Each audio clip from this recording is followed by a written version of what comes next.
2024 میں پاکستان میں ایک ایسی بھی حکومت ہوگی جس کا پورا نظام ہی ٹک ٹاک پر ہوگا.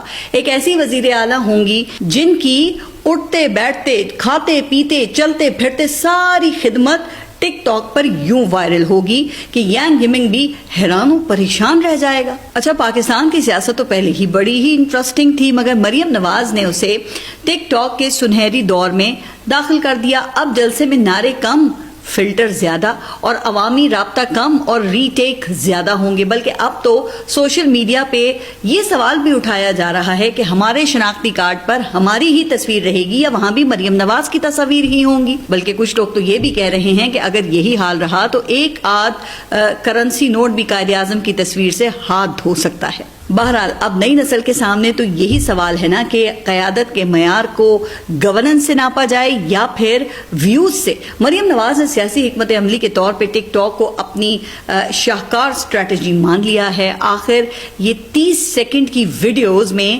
جذباتی تقریر اور حکومتی پالیسی اور اپوزیشن پر وار سب کچھ فٹ کیا جا سکتا ہے، بشرطیہ پس منظر میں میوزک بج رہا ہو اور فلٹر چہرے پر ہلکی سی چمک ڈال رہا ہو. اچھا، پہلے سیاستدان اپنی کارکردگی ترقیاتی منصوبے اور قانون سازی کے ذریعے عوام کا دل جیتنے کی کوشش کرتے تھے، اور اب جناب معاملہ الٹا ہے. اگر ویڈیو وائرل نہ ہو تو کیا پھر یہ عوام کے مسائل یہ یاد رکھنے کے بھی قابل ہیں؟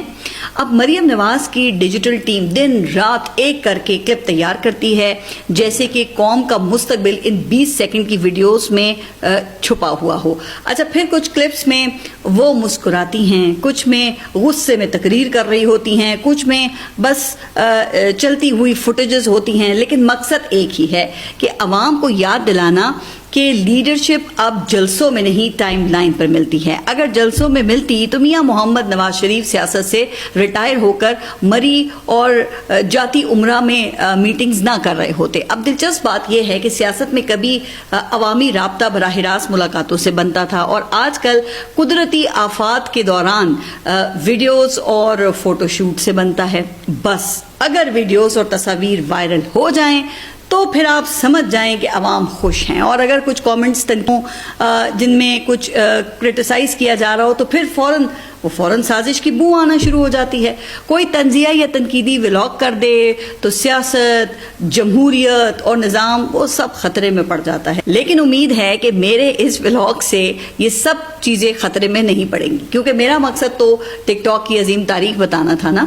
اب حکومت پاکستان کا ذکر تو برصغیر تذکرہ یوں ہی آ گیا ہے، کیونکہ سوچیں کہ اگر ٹک ٹاک نہ ہوتی تو پنجاب حکومت کا پھر کیا بنتا. اب حریف جماعتیں بھی حیران ہیں اور پریشان بھی ہیں کہ ایک طرف مہنگائی، بے روزگاری اور گورننس کے سوالات ہیں، اور دوسری طرف وائرل ویڈیوز کا طوفان. گویا کہ یہ پیغام دیا جا رہا ہو کہ معیشت کی فکر چھوڑیں، پہلے کیمرہ اینگل جو ہے اسے ٹھیک کریں. اچھا، کچھ جو ناقدین ہیں ان کا کہنا یہ ہے کہ یہ نیا انداز کم از کم نوجوانوں کو متوجہ کرنے میں کامیاب ہوا ہے. آخر وہی نوجوان جنہیں یہ بجلی، روزگار اور تعلیم کے مسائل ستاتے ہیں، اب وہ سیاست کے ساتھ میمز بھی دیکھ لیتے ہیں، دل ہی بہل جاتا ہے.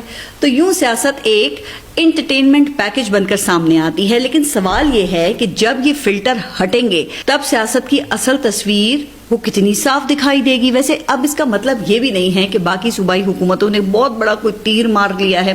یہاں جناب مسئلہ یہ ہے کہ اگر پنجاب حکومت پر تنقید ہو جائے تو پوچھا جاتا ہے کہ باقی صوبائی حکومتوں پر تنقید کیوں نہیں ہوتی. اب ان کا مسئلہ یہ ہے کہ شاید یہ لوگ بھی ٹک ٹاکرز ہیں جو چند سیکنڈز کی ویڈیوز پر پھر اپنا پورا کا پورا بیانیہ بنا لیتے ہیں.